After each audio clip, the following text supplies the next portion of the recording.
안녕하세요. 박지음의 불면을 잊은 긴긴밤입니다. 저는 불밤을 책임질 박지음 소설가이고요. 잠들지 못하는 여러분의 밤을 책과 함께 하겠습니다. 그냥 이 소설을 틀어놓고 듣다가 주무시면 됩니다. 오늘은 제 소설집 강계의 온도에 들어있는 단편 기요틴의 노래를 읽어드리겠습니다.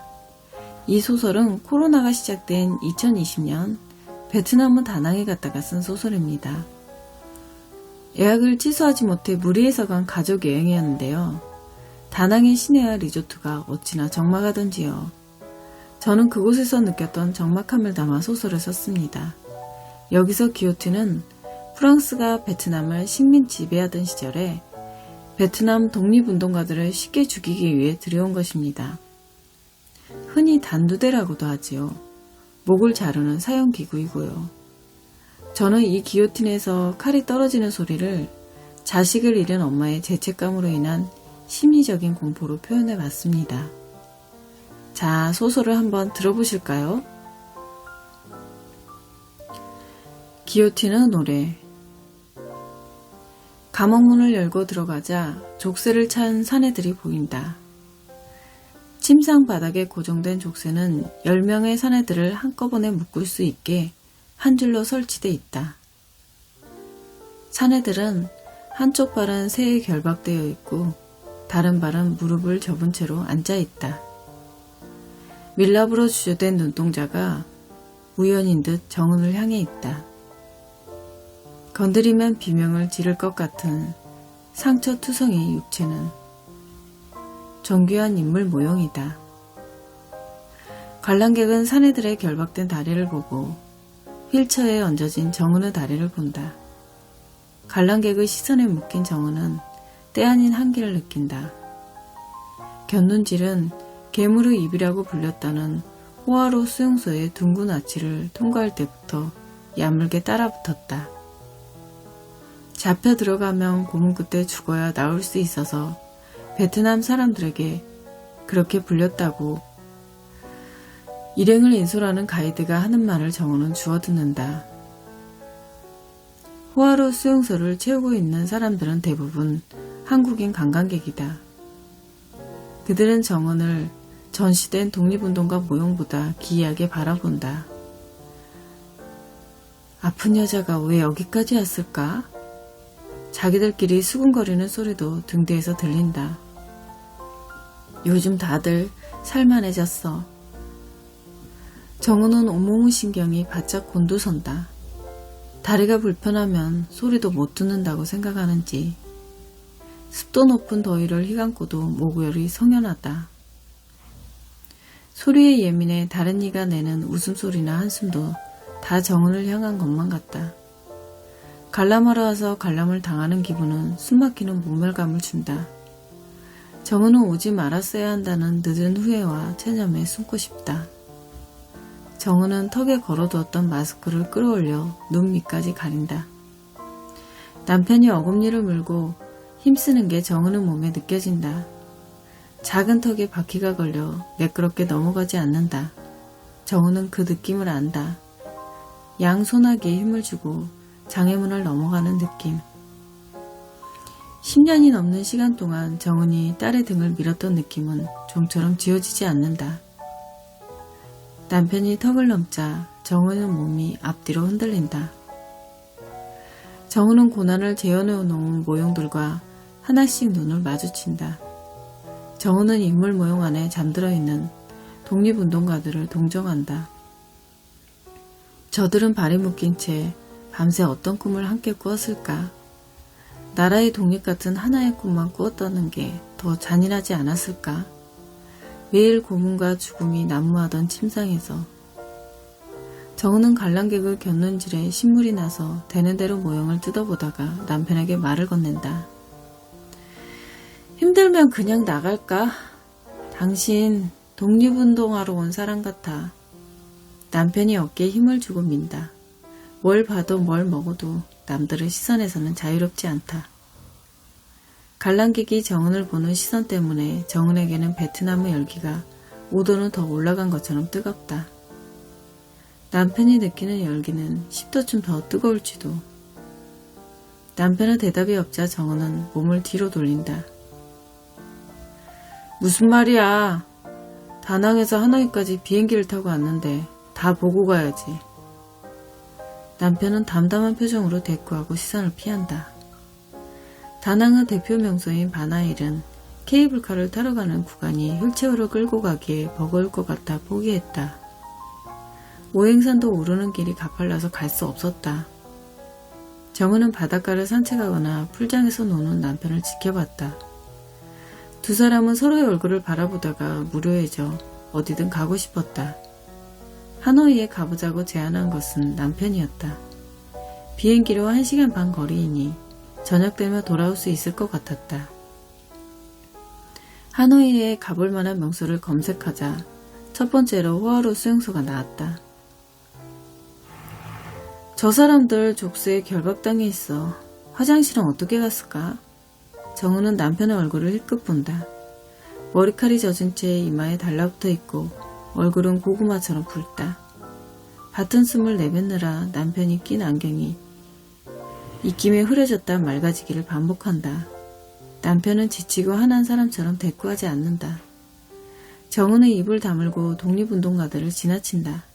바닥에 두 다리가 결박된 독립운동가가 갇힌 독방은 한숨 돌릴 겨루 없이 지나간다. 다음 방에 이르렀을 때 남편은 잠시 숨을 고르려고 정은에게서 멀어진다. 화장실 다녀올게. 당신이 말하니까 마렵네.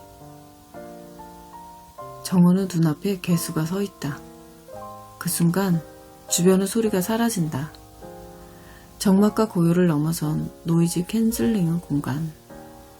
안도감과 공포를 동시에 느낀 정은은 심장이 일렁인다. 소리를 삼킨 공간에 개수와 정은만이 마주하고 있다. 정은은 개수의 몸을 눈으로 훑는다. 두 개의 나무 사이에 비스듬히 걸린 칼날이 곧 떨어질 것처럼 아슬아슬하다. 긴 줄이 바닥까지 이어져 있다. 허리 높이의 정면에는 오목한 그릇이 있고 반대쪽에는 사람 몸통 길이의 널판이 있다. 검은색에 가까운 진한 갈색은 짓이겨지고 으깨진 영혼이 스며들어 만들어진 색이다. 끔찍한 개성을 지르며 잘렸을 목, 덩그러니 머리가 담겨 있었을 오목한 그 공간. 어디선가 음습한 바람이 밀려온다. 피비린내가 정은의 코 속으로 들어온다. 선명하다 못해 검붉게 맑아버린 그것은 지독한 악취를 풍긴다. 분칠하던 몇 겹의 피로 덕지덕지 발려 나무의 결 사이로 스민 악취.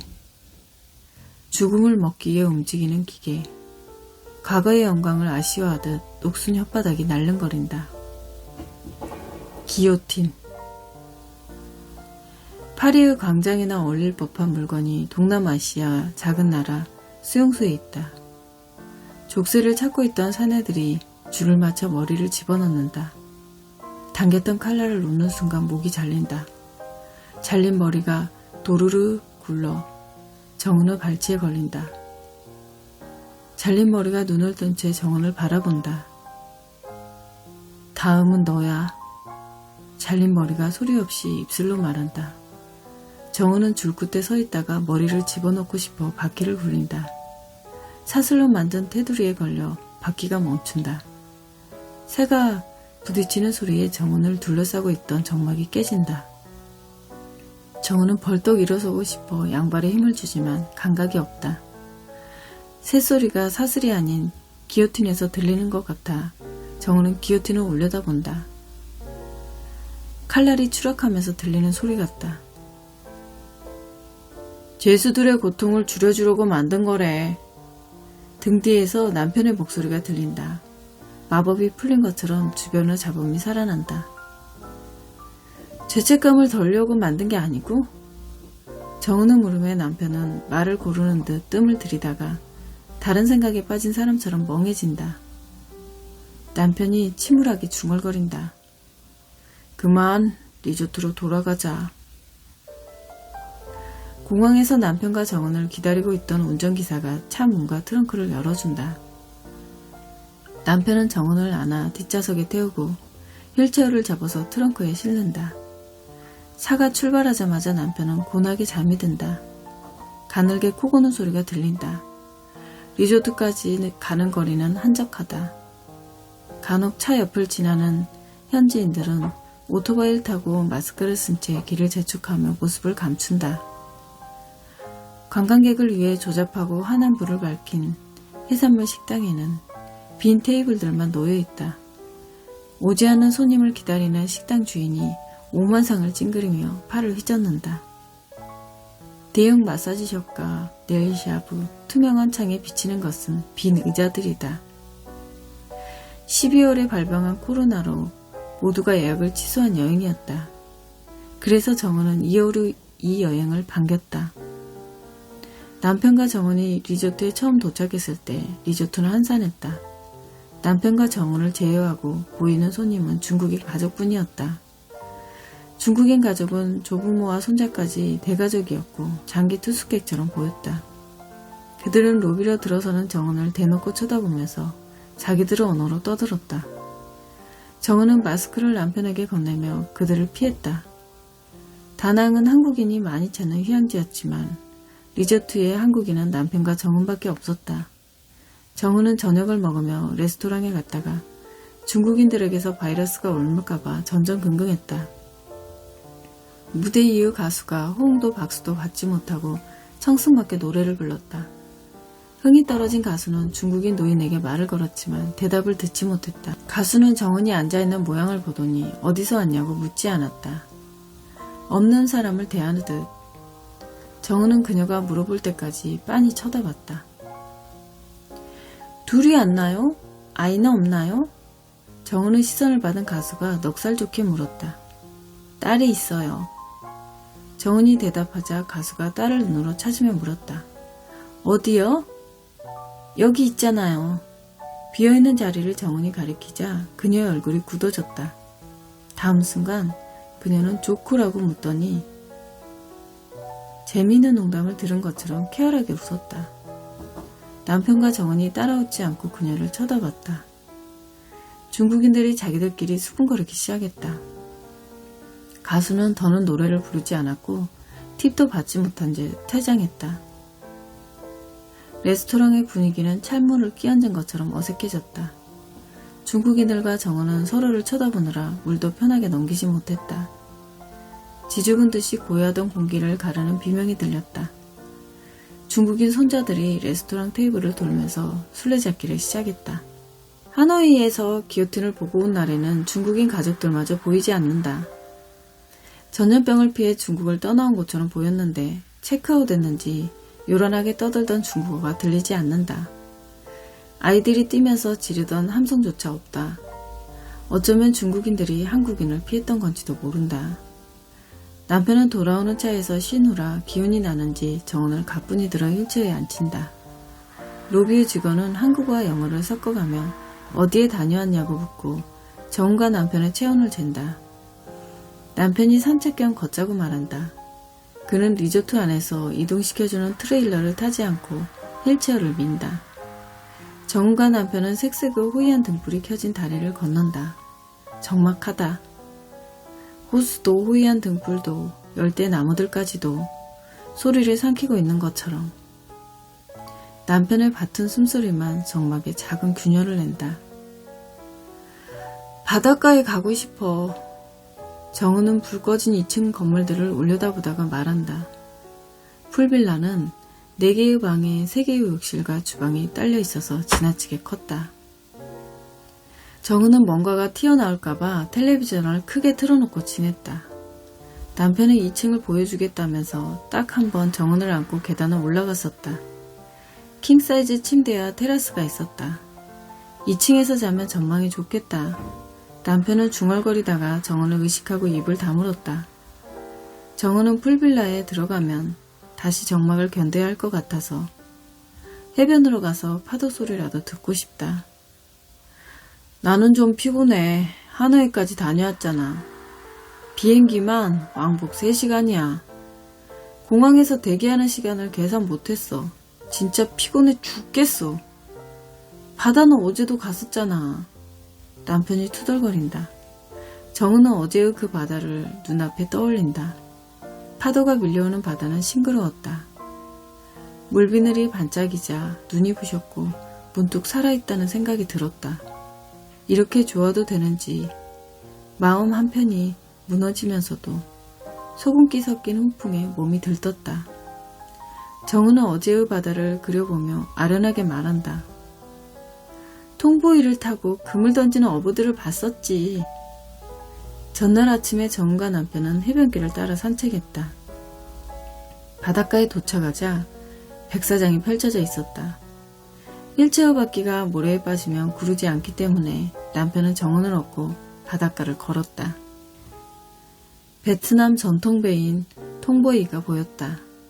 남편은 통보이를 타보고 싶었는지 정은을 모래사장에 내려놓았다. 남편은 바닷가로 가서 어부와 아이가 타고 있는 통보이를 바라보았다. 어부가 손을 흔들었다. 코코넛으로 만든 바구니 배가 뒤집힐 것처럼 흔들렸다. 팔다리가 새까맣게 탄 어부와 아이가 노를 저었다. 파도가 칠 때마다 통보이는 무트로 밀리는 것처럼 보였고 뒤집힐 것처럼 아슬아슬했다. 잠시 후 그들은 그물을 던졌다. 전날 던져놓은 그물인지도 모른다. 정은은 바닷물과 한참 떨어진 백사장에 앉아있어서 자세히 보이지 않았다. 남편만이 가까이 가서 관찰했다. 노를 저어 바닷가로 돌아온 어부와 아이는 있는 힘껏 그물을 당겼다. 아이의 몸이 활처럼 휘면서 용쓰는 게 보였다. 남편도 그들과 같이 그물을 당겼다. 어부는 잠시 후 그물에서 물고기를 꺼내 양동이에 넣었다. 어부와 아이는 몸이 젖어 있었다. 그들은 흰 이를 드러내며 웃었다. 그 모습이 평화로워 정은은 잠시 눈을 감았다가 떴다. 어부와 아이는 양동이를 들고 반대편을 향해 걸어가고 통보이만 남아있었다. 남편이 정은을 향해 뛰어오는 것이 보였다. 물고기 좀 잡았어? 정은이 다가오는 남편에게 물었지만 그는 대답하지 않았다. 남들 옆에서 행복했던 것을 들킨 사람처럼 얼굴을 붉혔다. 너무 피곤해. 습도가 높아서 그런지 금방 힘이 빠져. 피곤해 죽겠어. 전날은 남편 모습을 지으며 오늘은 남편이 쌀쌀 맞은 투로 대꾸한다. 남편이 길가에 주저앉는다. 남편은 한쪽 다리를 접어 무릎에 얼굴을 개고 반대쪽 다리는 바닥에서 구부린다.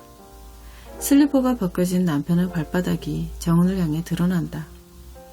굳은 살이 박이고 껍질이 벗겨진 뒤꿈치. 세상의 땅을 골고루 밟아봐서 해외여행은 원이 없다고 말했던가. 정은은 한 번도 땅을 밟아보지 못한 딸의 뒤꿈치가 떠오른다. 걸음마조차 하지 못하고 굳어진 딸의 두 다리는 가늘었고 인공와울을 낀 귀는 자주 기울어졌다. 정은은 딸의 뒤꿈치에 볼을 비비며 딸을 위해 담대해지자고 마음먹었다. 그때 정은은 딸을 위해 길을 만들어주고 싶었다.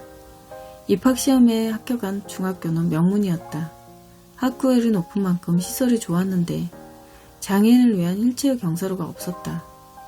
휠체어를 탄 학생이 이 학교에 들어오는 것은 처음이라고 했다. 학교 측에서는 다른 학교를 권했다. 정은은 단호하게 말했다. 우리 딸은 머리가 좋아요. 몸이 불편할 뿐이에요. 학교 측에서는 학부모들도 달가워하지 않는다는 언지를 주었다. 정은은 길을 만들기 위해 교육청에 투서를 넣었다. 딸을 데리고 교육청 앞에서 시위했다. 너를 위해서야. 너가 다니는 학교에 너가 다닐 수 있는 길을 만드는 일이야. 비가 내리는 날이었다. 딸을 위해 싸운다는 생각에 정은은 의욕이 넘쳤다. 저 엄마가 저런 사람이었구나. 딸을 위해 대단한 희생을 하고 있어. 정은이 시위할 때 주변에서 이런 말을 했다. 정은은 10수년 동안 야릇한 시선만 받아오다가 우호적인 시선을 받자 힘이 났다. 늘 구석만 찾아다니는 삶을 살았고 편견의 시선에 찔려 달팽이처럼 진액을 쏟으며 오므라들어 있었다. 그러나 휠체어 경사로를 만드는 일에 나서자 위대한 모성이라는 말까지 들었다. 간혹 구석에 쪼그리고 있어. 기어 나오지 마. 누가 그런 자식 낳으래? 같은 말을 중학교 학부모들에게 들었지만 겁나지 않았다. 이 일을 해내면 딸을 위해 뭐든지 할 수 있을 것 같았다. 딸에게 더 나은 미래를 만들어줄 수 있을 것 같은 자신감이 들었다. 시일을 끝내고 돌아오는 길에 정우는 딸에게 말했다. 내 소원을 들어줄 거야. 엄마, 내 소원은 그 학교에 들어가는 게 아니에요. 날 받아주는 곳으로 마음 편하게 다니고 싶어요. 내 소원은 그냥 비행기를 한번 타보는 거예요. 비를 맞은 딸은 몸을 후들후들 떨며 앉아있었다. 정우는 딸을 바라보며 마음속으로 중얼거렸다. 너와 함께 비행기를 탈 수 있을까? 너와 함께 세상의 땅을 밟으면 내 뒤꿈치가 다 닳아도 좋으련만. 너한테 보여주고 싶은 세상이 너무나 많은데. 정우는 딸이 태어나고 나서 비행기를 탈 엄두를 내지 못했다. 딸이 어릴 때는 상태가 급격히 나빠질까봐, 다른 병이 옮을까봐, 낯선 곳에서 잘못될까봐 마음을 졸였다. 딸이 자란 지금은 가능할까? 정우는 하늘로 고개를 돌렸다. 비행기가 날아가고 있었다. 딸이 태어나기 전에는 1년에 한 번은 해외로 휴가를 다녔었다. 그 순간 정우는 딸에게 미안한 마음이 들면서도 딸로 인해 결박되어 버린 삶에 아쉬워 멀리 떠나고 싶었다. 몇 주간 몸에 들었던 자신감이 빠져나가고 정우는 다시 초라한 아픈 아이의 엄마로 돌아왔다. 딸은 왜 이렇게 말을 해서 힘을 빼놓을까? 정우는 진심으로 딸이 태어나지 않았던 시간으로 돌아가고 싶었다. 풀빌라로 들어선 남편은 거실에 정우를 두고 옷을 다 벗어젖힌다. 속옷까지 벗어던지고 수영장으로 뛰어간다. 긴장감으로 엉덩이에 힘이 들어간 채다. 젊다. 정은이 저 몸을 받아낸 게 3년 전이다. 딸이 죽고 나서 남편은 정은을 여자로 대하지 않았다. 소변 마려워! 정은은 남편은 등에 대고 외친다. 물속으로 뛰어드는 소리가 요란하다. 시원해! 들어올래? 남편이 소리 지르고 잠수한다. 대답을 들으려고 물은 게 아니다. 언젠가 남편은 당신 잘못이 아니라고 말했던가. 그때도 남편은 정은의 말을 듣지 않았다. 당신 잘못이 아니야. 정신과 의사 앞에서 남편이 말했다. 그러니까 어서 일어나 걸어봐. 남편은 의사가 시키는 대로 정은에게 말했다. 당신이 신인 줄 알아? 일어나 걸으라면 털고 일어나 걸을 수 있다고 생각하는 거야? 남편은 정은의 말을 듣지 않고 자리를 피했다. 딸이 죽은 것을 시연해야 하는지도 몰라요. 정은이 망설이다가 의사에게 말했다. 의사가 마땅치 않은 얼굴로 정은을 외면했다. 환자분께서 마음을 열어야 합니다. 그날 의사는 전보다 약을 늘려서 처방했다. 정은은 속으로 함부로 털어놓지 말고 입을 다물어야겠다고 생각했다. 소변이 급하다고! 정은은 풀장에 있는 남편을 향해 외친다. 반응이 없자 정은은 화장실로 바퀴를 굴린다. 변기 옆에 안전바가 있다. 그것을 잡고 몸을 옮겨 변기에 앉는다. 팔목이 욱신거린다. 밖에서는 남편이 물을 첨벙거린다. 물소리에 요구가 급하다. 낯선 손이 방광을 움켜쥔 듯 아랫배가 조인다. 정우는 몸을 비틀며 바지를 내리다가 소변을 지린다. 소변은 줄줄 나오기 시작해서 바지를 적시고 바닥에 흐른다. 정우는 골반을 비틀어 바지를 벗으려 한다. 정우는 남편에게 퍼붓고 싶다. 호화로 수용소에서도 자신의 화장실에 가면서 정은에게는 묻지 않았다. 정은은 참았다가 공항에서 화장실에 들렀다. 정은은 뱀가죽처럼 달라붙은 바지를 잡아당긴다. 왜 내 말을 안 들어? 풀장에서 첨벙거리는 소리가 들린다. 여보, 출출하지 않아? 남편이 풀장에서 외친다. 정은은 상체를 숙이고 발목에서 바지를 끌어당긴다. 여보 어디 있어? 쿵 소리에 함께 정은은 머리를 욕실 바닥에 박는다. 남편이 화장실 문을 열고 들어온다. 벌거벗은 남편 몸에서 물방울이 떨어진다. 그러게, 내가 내 말 좀 들으라고 했잖아. 이게 뭐야? 정은이 남편을 노려본다. 리조트 바크 점막이 둘 사이에 흐른다.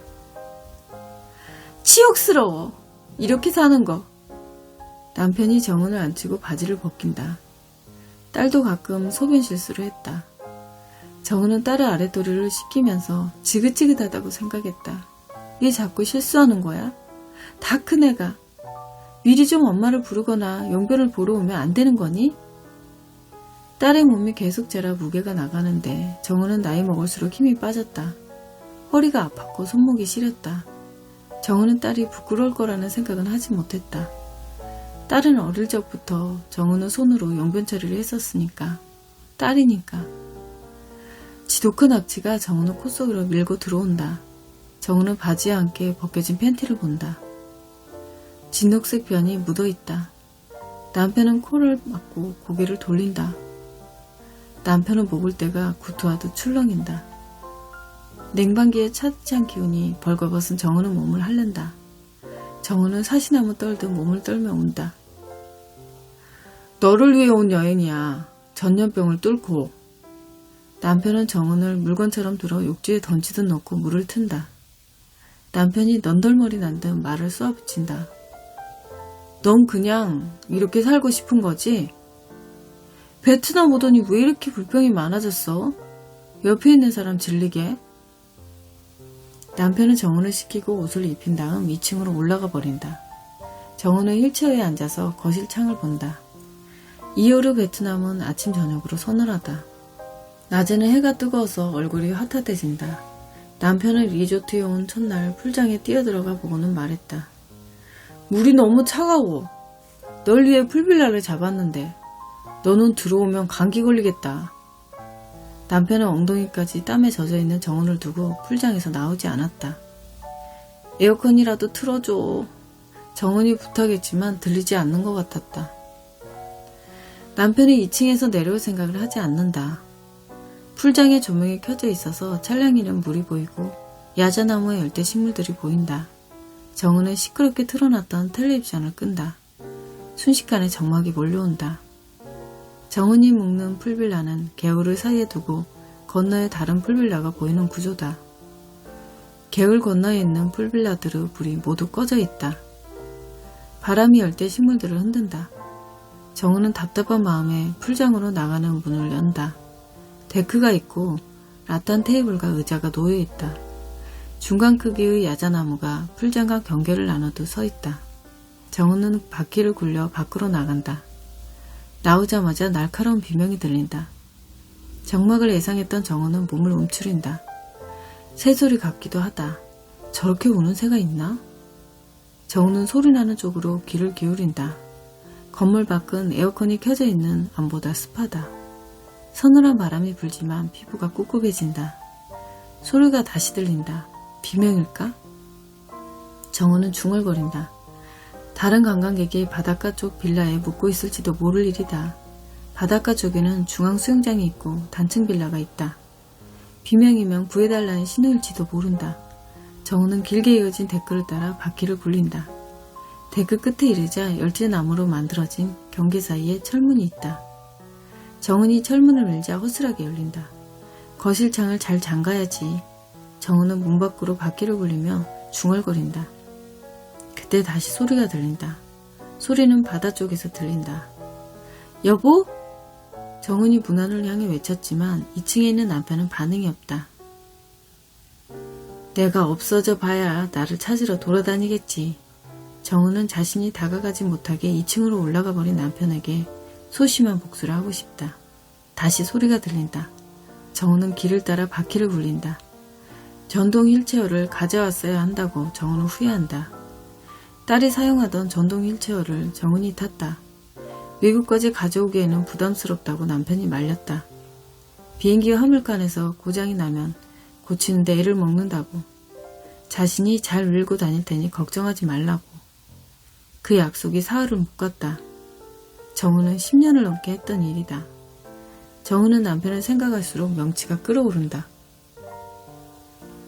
시간이 지날수록 정은의 휠체어 바퀴를 굴리느라 숨이 막히고 팔이 저린다. 정은은 풀빌라로 돌아갈까 망설인다. 비명 같은 소리가 다시 들린다. 마치 정은을 부르는 것처럼. 바닷가에 도착했을 때 어제는 보이지 않던 것이 있다. 집으로 만든 해 가림막을 지나 파도가 밀려오는 곳 가까이에 서 있는 그거. 기요틴? 호화로 수용소에서 봤던 기요틴을 일부러 설치해 놓았을 리가 없다고 생각한 정우는 고개를 갸웃한다. 정우는 그네를 매놓은 것인가 싶어 눈을 크게 뜨고 본다. 기다란 두 개의 장대와 그 사이에 칼날, 긴 줄. 정우는 바닷가에 있는 단층 빌라들을 눈으로 흐른다. 모두 불이 꺼져 있다. 바닷가까지 오는 길목에 있던 빌라들도 빈집이었다. 정우는 주머니를 뒤진다. 휴대폰이 없다. 소리가 다시 들린다. 기요틴에서. 정우는 눈을 질끈 감았다가 뜬다. 기요틴 옆에 톰보이가 흔들리고 있다. 톰보이에 누군가 있다. 정우는 소리를 지르며 손을 흔든다. Help me! 정우는 모리사장 앞에서 멈추어 선 채 외친다. 톰보이에 있던 사람이 도로앉아 고개를 돌린다. 어부의 아이다. 왜 아이가 이 밤에 혼자 나와 있을까? 주변을 둘러보지만 어부는 보이지 않는다. 톰보이가 서서히 떠밀려 간다. 아이는 노르젓지 않는다. 뒤집힐 것처럼 흔들리는 톰보이에서 아이가 손짓한다. 정우는 주변을 둘러보며 소리친다. 살려주세요! 리조트의 텅 빈 어둠을 흔들며 메아리가 울린다. 살려주세요! 빈 빌라들은 꿈쩍하지 않는다. 정우는 급한 마음에 모래사장으로 바퀴를 굴리고 들어간다. 바퀴는 진창에 빠지듯 모래에 박혀 헛바퀴질만 하고 앞으로 나아가지 않는다. 아이가 탄 톰보이가 더 멀어진다. 정우는 몸을 바닥으로 던진다. 정우는 몸무게에 휠체어도 앞으로 거꾸러진다. 휠체어는 모래에 처박힌 꼴이 된다. 손에 잡히는 모래는 부드럽고 차갑다. 정우는 모래바닥을 기어서 아이가 손짓하는 곳, 톰보이가 있는 곳, 기요틴이 있는 곳을 향해 간다. 한참을 기어간 후 뒤를 돌아본다. 어른 걸음으로 10걸음이나 왔을까? 정우는 몸이 땀투성이다. 땀이 난 몸에 모래가 달라붙는다. 눈으로 코로 입으로 모래가 들어온다. 정은이 고개를 들었을 때 배는 멀어져 있다. 배 위에 있던 아이의 모습은 보이지 않는다. 정은은 애가 탄다. 그러다 정은은 목소리가 나오지 않는다는 것을 깨닫는다. 정은은 목소리가 사라진 것이다. 정은은 비명을 질러본다. 아무 소리도 나오지 않는다. 그때 조명이 켜지듯 기요틴에 달빛이 비친다. 정우는 뒤를 돌아본다. 뒤집힌 휠체어가 있다. 딸은 학교 옥상에서 몸을 던졌다. 옥상 난간 근처에 휠체어가 넘어져 있었고 그 옆에 억지로 뜯어낸 인공화호가 떨어져 있었다고. 딸은 수업 시간에 자리를 비웠다고. 딸이 옥상에서 떨어지고 나서야 학생들과 선생은 딸이 자신들의 옆에 없다는 것을 알아차렸다. 딸이 죽고 난 후 정우는 딸의 일기장을 보고 나서 알게 되었다. 정우가 딸이 교육청 앞에서 시위할 때 딸의 사진이 찍혔던 것을, 딸이 SNS에서 악성 댓글에 시달리기 시작했다는 것을, 딸이 휠체어 경사로를 따라 등교하기 시작하고부터는 선생들과 반 아이들이 딸을 없는 사람 취급했다는 것을, 그들은 혐오와 차별을 하지 않았다. 유령처럼 투명해지게 배제했다. 얼굴을 가린 사이버 세상에서 무차별 공격을 퍼부었다. 정은에게 만족감을 줬던 딸을 지키는 엄마 타이틀이 딸에게는 공개적 형벌의 의미였다. 정은이 옳다고 믿었던 의미와 전혀 다른 의미로 사이버 세상에서 딸은 매일 처형당했다. 알면서도 모른 척 했던 거 아니야? 장애인 단체에 특강하러 다니느라? 남편은 정은을 몰아세웠다. 너 때문이야. 편견을 이겨낸 성공한 어머니로 정은은 매주 특강을 다녔다. 딸은 학교에 적응을 잘하고 있다고 믿었다. 정은은 힘겨웠던 인생을 보상받는다고 여겼다. 다 잘되고 있다고. 딸이 자살한 그 순간에도 부정을 긍정으로 바꾸는 마음에 대해서 특강하고 있었다. 편견의 시선에서 벗어나 자유로워지세요. 그날 정은은 부서진 딸의 몸을 끌어안고 오열했다. 인공화호는 딸이 뜯어낸 것으로 보인다고 했다. 정은은 울다가 기절했다. 정신을 잃었을 때 정우는 딸에게 묻고 있었다. 듣기 싫은 소리가 있었던 거니? 질문을 던지자마자 정우는 바닥으로 추락했다. 정우는 정신을 잃은 사흘 내내 깊이를 알 수 없는 바닥으로 떨어졌다. 깨어났을 때 다리가 움직여지지 않았다. 병원에서 각종 검사를 받았다. 다 정상이었다. 정신 신체 장애. 정은에게 내려진 진단명이었다. 정은이 걷지 못하는 것은 다친 마음 때문이라고 했다. 병원에서는 정신과 상담을 권했다. 사람들은 딸을 억지로 명문학교에 집어넣은 정은을 탓했다. 엄마의 교육열에 희생된 장애인 아이라고. 왜 악성 댓글을 달고 딸의 사진을 올린 그들은 처벌하지 않는 거야? 정우는 악을 썼지만 자식 잡아먹은 엄마의 말을 아무도 들어주지 않았다. 정우는 딸의 휠체어를 타고 정신과 의사를 만나러 다녔다. 3년 동안 정우는 병원 외에 집 밖으로 나가지 않았다. 모래바닥을 기어가던 정은이 고개를 든다. 기요틴 옆에 아이가 있다. 비명처럼 들리던 날카로운 소리는 기요틴에서 나는 소리다. 아이가 긴 줄을 잡아당겨 칼을 끌어올린다. 칼이 내려올 때마다 소리가 난다. 날카로운 비명처럼 귀를 파고드는 소리. 바닷물이 필처럼 붓다. 정우는 더 빨리 손을 움직인다. 기요틴에 머리를 집어넣고 싶다. 프랑스인들이 수용소에 기요틴을 들여온 것은 독립운동가를 죽이기 위해서였다고 한다. 시간이 지난 후 동족인 베트남인들이 더 지독하게 독립운동가들을 고문하고 죽였다. 사상이 다르다는 이유로 남베트남에 기요틴을 여러 개 들였다. 베트남의 독립을 위해 투쟁했지만 그들은 처형되었다. 전혀 다른 의미로. 정은이 옳은 일을 한다고 믿었던 것이 딸에게는 공개적인 처형의 의미였던 것처럼. 딸은 어떤 마음으로 휠체어를 타고 옥상까지 갔을까? 손목의 힘만으로 몸을 지탱해 난간을 넘어갔을 때 혹시 그곳이 자신이 도달할 수 있는 길의 끝이라고 생각하지는 않았을까? 딸이 죽고 나서 생각하고 또 생각하던 것이었다. 정은은 넘어진 휠체어와 뜯긴 인공화호를 직접 본 것이 아니었다. 딸을 부둥켜 안고 실신한 사흘 동안 그것은 치워졌다. 정은이 정신을 차린 후에는 몸이 불편해서 그곳에 가보지 못했다. 보지 않고 전해 들은 장면은 상상 속에서 생생하게 더 아프게 살아났다. 너를 이렇게 낳아서 미안해. 내 인생을 대신 주고 싶다. 정은은 간혹 술에 취하면 딸의 발을 붙잡고 주정했다. 그러나 딸이 용변 실수를 하는 날이면 등짝을 찰싹 때리며 악담을 퍼부었다. 나는 언제까지 이렇게 살아야 하니? 정은은 사실 눈치채고 있었다. 딸의 학교 생활이 순탄하지 않다는 것을. 정은이 딸을 데리고 등교할 때, 학교 후 딸을 데리러 갈 때 선생들과 학생들, 학교 전체가 딸에게 등을 돌리고 있음을 정은은 모른 척했다.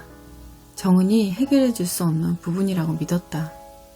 언제나 편견에 시달리던 아이니까 견딜 줄 알았다. 다른 학교에 가도 편견에 시달릴 것이니까 공부에 집중하라고 다그쳤다. 딸이 휠체어를 타고 옥상 난간까지 갔던 시간이 정은이 기요틴을 향해 기어가는 시간보다 더 힘겨웠을 것임을 정은은 안다. 정은은 기요틴에 다다라 고개를 든다. 기요틴은 사라지고 없다. 어둠 속에 있던 아이도 기다려줘. 정은은 외쳐보지만 목소리가 나오지 않는다. 파도 소리가 들린다. 핏빛 바닷물이 정은을 향해 밀려온다. 정은은 길게 밀려온 포말에 얼굴과 몸이 젖는다. 떠밀려 갔다고 여겼던 통보이가 파도에 밀려 모래사장에 걸려있다. 아이는 어디로 갔을까? 정은은 고개를 돌려 기요틴을 찾는다. 저 멀리 정은이 힘겹게 기어오기 시작한 지점. 휠체어가 있던 자리에 기요틴이 있다.